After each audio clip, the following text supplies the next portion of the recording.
Cooper taught radio operations and cryptography to Army Signal Corps officers. The head of the Signal Corps school had worked for the OSS during World War II. OSS, the Office of Strategic Services, became the Central Intelligence Agency in 1947. Cooper's CIA boss at the Army base asked Cooper to help analyze top-secret cases gathered for the Air Force's Project Blue Book investigation of unidentified flying objects.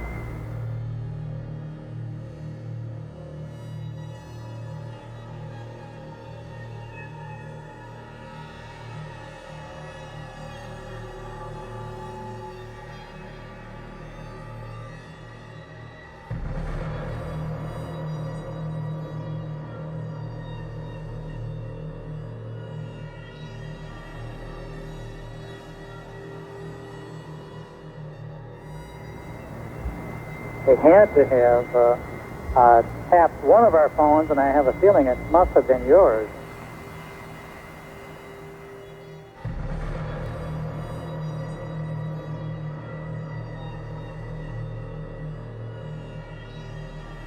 We have something very important going on here. There are other beings from points unknown or unconfirmed that have incredible technology that are here interacting with humanity on planet Earth for some kind of agenda. That's an existential matter right there. And it should be a matter of concern to every human being. Who are these individuals? Why are they here? What is their interest in us? They're obviously here for a reason, and why aren't they publicly, openly announcing themselves to us, by the way? There are probably very cogent reasons for this secrecy, all right?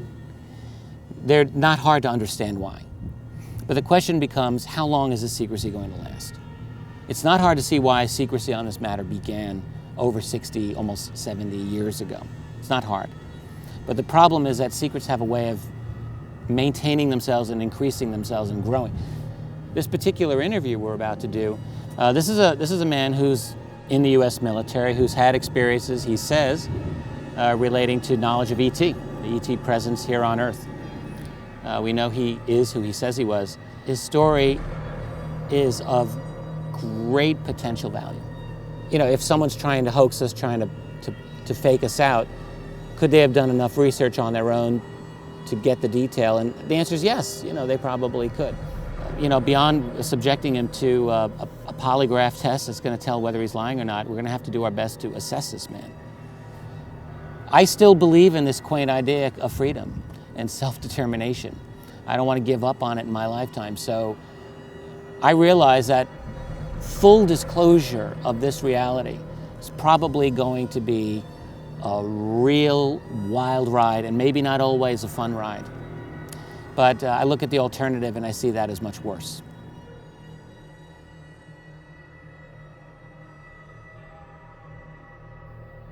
Yes, well, as we get older and older, I'm 77 right now.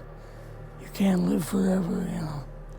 So if this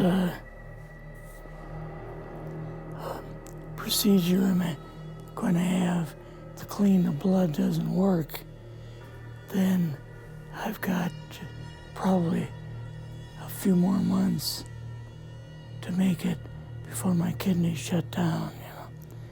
So that's kind of why I'm kind of going along with the interview at this time. You're seeing that what you went through is just too important for people not to know about. Yeah. Yeah. Can you just, can we start at the beginning with your military career and just walk through what exactly your experiences were? Was drafted into the military and got into the U.S. Army. After that, I was sent to the Signal Training Center in eastern United States. What year would this be? 58. I went through the Signal Training course. And at that time, I went through the radio teletype course and also the cryptography course, crypto. they had 5 instructors that were getting out of military service. So they pulled the top 5 students, and I was 3rd in the class. So I got pulled as an instructor. Now, were you at this time also working yet for CIA? No, Not yet? no.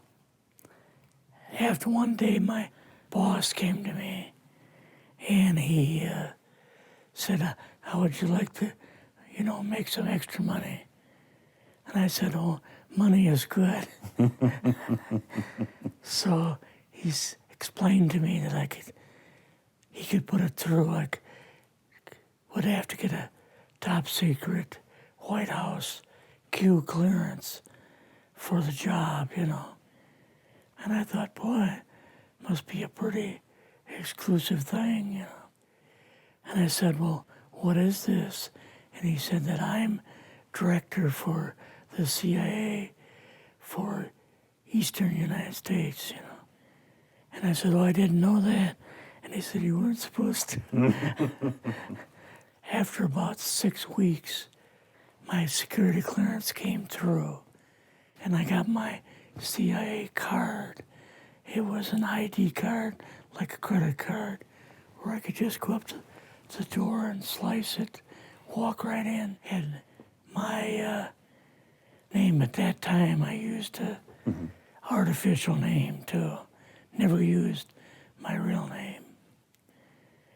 I started working with him on the project he was on, and that was Project Blue Book, which was kind of partially a fraud. You're saying some of the Blue Book cases were, Yes. were completely fictitious? Yes. But the cases that we got came from, I think it was Fort Belvoir, Maryland. Fort Belvoir? Yeah, and it didn't come from the Pentagon, or it didn't come from CIA headquarters. But we would get reports about a certain sighting that they had in Mexico or Italy or something like that. And then we had people that would follow through on it, that would go out and interview the people to see if they were nutcases or if it was real, So they'd be going overseas frequently? I wasn't, but I always stayed statewide. But the people we had working with us from the CIA would do that. We would get like a new report probably a couple times a week. I was coming into the Army fresh off the farm, so I really didn't have much knowledge of anything, but my boss filled me in on Project Blue Book and what they had found so far, as far as grays and aliens and the Roswell incident. How did you feel when this first got dumped on you? When you first learned about this? I was just kind of overwhelmed with all of this, And I said to him, I don't know if I'm going to be able to be a judge of this type of thing. What's real, what's not, when I don't have much knowledge of it, So... What did he say? He said, well, we have to build the information as we go, and you'll see how this thing is working out. And then the other thing is, of course, you really weren't able to tell family or close friends, obviously. No, I couldn't tell anybody. In fact, I had to take a vow that I wouldn't tell anybody. A lot of it for 40 years, and more of it for 50 years, which is up in 2010. You're doing all this crypto work, you're looking at images, photographs, video. It's 1958, maybe the fall of 58. What happened after this? At that time, the Project Blue Book thing kind of went pot, If you remember, back in those days, they kind of declared it as a nothing, you know. Right. And They were telling the world all UFOs are misidentifications, hoaxes, balloons. psychological issues, whatever. Yes. Yeah. So my boss came to me and he says, we've both got a new assignment. And he says, oh, I said, where are we going? Oh, he says, we're going to the Capitol. We're going to be part of the Eisenhower push. He's trying to find out something about, all about these aliens that MJ-12 was supposed to find out, but never sent back reports to him. The MJ-12, the UFO control group, were they calling it MJ-12 at that time? Yes. They called us in, went into the Oval Office, and President Eisenhower was there and Nixon, and they said, we called the people in from MJ-12 from Area 51 and S4, but they told us that the government had no jurisdiction over what they were doing. So being a general, past general, you didn't tell them to go to hell without any real good reason, you know. So he said, I want you and your boss to fly out there. I want you to give them a personal message. And he says, I want you to tell them, whoever is in charge, tell them that to get in, they have this week, coming week, to get into Washington and to report to me. And if they don't, I'm going to get the First Army from Colorado and we're going to go over, we're going to take the base over. I don't care what kind of classified material you got. We're going to rip this thing apart. Eisenhower was going to invade Area 51. Yeah, with the First Army. So you go out with your superior. Yes. You fly out. You land. What happens? Can you describe this whole process, what you saw? They took us the 13 or 15 miles south to S4 and like different garage door openings. Okay. And in these garage door openings, they had like different saucer crafts. The very first one had the Roswell craft in. It was kind of crashed up, but apparently every alien that was in it died except for a couple. So you see the Roswell craft, and what are some of the others that you see? Well, the Roswell craft was really strange because it looked like real heavy aluminum foil. We could rock next to it, and you could rock it. The whole thing probably weighed 150, 300 pounds. Could they tell what the source of power was of this craft? Yeah, it was like a reverse gravitational thing of some kind. In fact, one later on, I got the mathematical code for reversing gravity in a 3x5 card. I guess there are different types of grays and so on. How did you see that evidence? Well, at the later on at S4, we viewed the autopsy film, and then the colonel said, what we've got in here is we're interviewing a gray alien. All right, right there. How did you feel at that moment?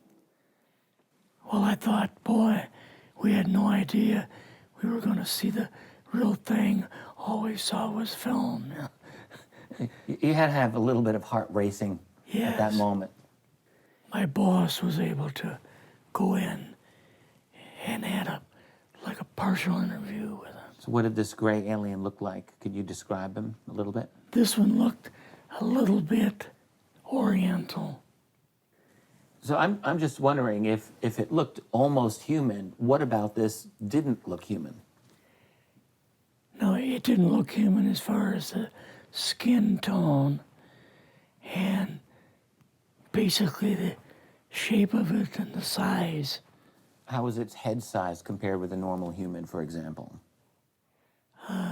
Brain was kind of a little bit bigger. And some of the nose was very, very small. And the ears were just like holes. Mouth was very small. Now, why were they bringing you out here at all, anyway, to see an alien? What was the point?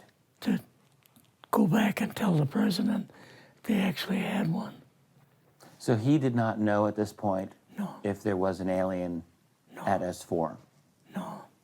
What did you do then at Area? Were you done, or did you have other things to do at Yeah, S4? so basically we were kind of done, went back to Area 51. They took us into the main building, and there we saw a U-2, which of course we didn't know existed. And a model of the SR-71. Yeah, the Blackbird. So, but like I mentioned earlier, it was not a model of the current Blackbird, It was an earlier version. but an early version. Did you go directly to Washington after this? Yes. Or did you go somewhere else? How did they get, did you fly regular airline or? We flew back to the commuter plane back to the air base, and then took President Eisenhower's Lockheed Electra back to Washington. You and your supervisor, Yeah. superior officer, and now you're meeting with the president? Yes. Can you describe this? Well, we met with him in, the second story of the old OSS warehouse building. And Eisenhower and Nixon were there, and also Hoover was there. So he asked us what was going on, and we told him about the alien, the whole situation, and the black projects and so on. And he was just totally shocked. He appeared for the first time to be worried. You know, like he was worried.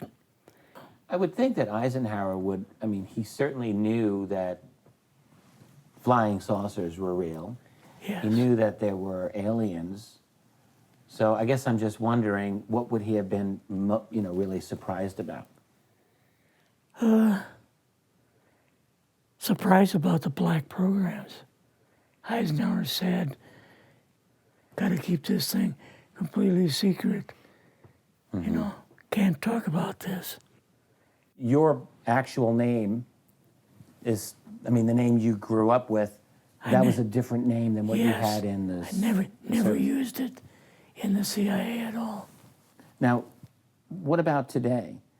You're going on the public record, and this is still sensitive information, even though earlier you talked about, security oaths that maybe expire after a certain period of 50 time, years.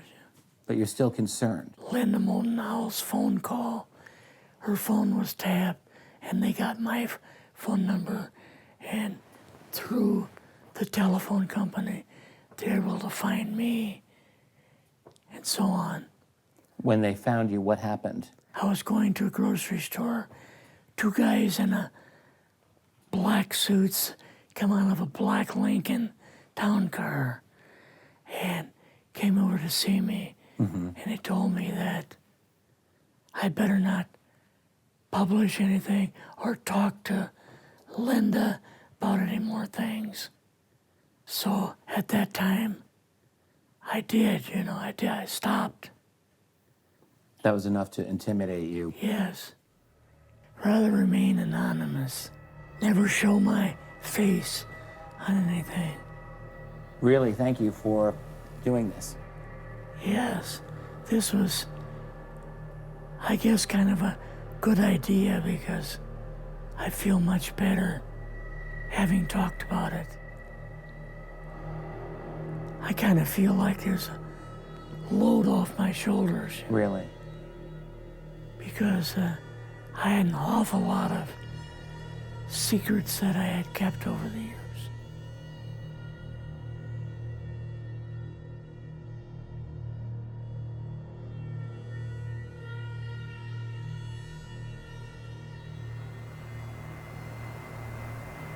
They didn't really consider it as like a big threat, but there was always like, we don't know for sure, but we don't think that they're going to be harmful to us, but we don't really know.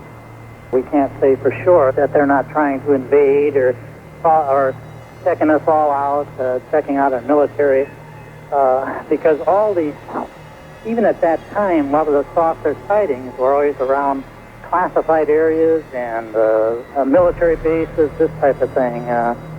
It looked almost like they were scouting, you know.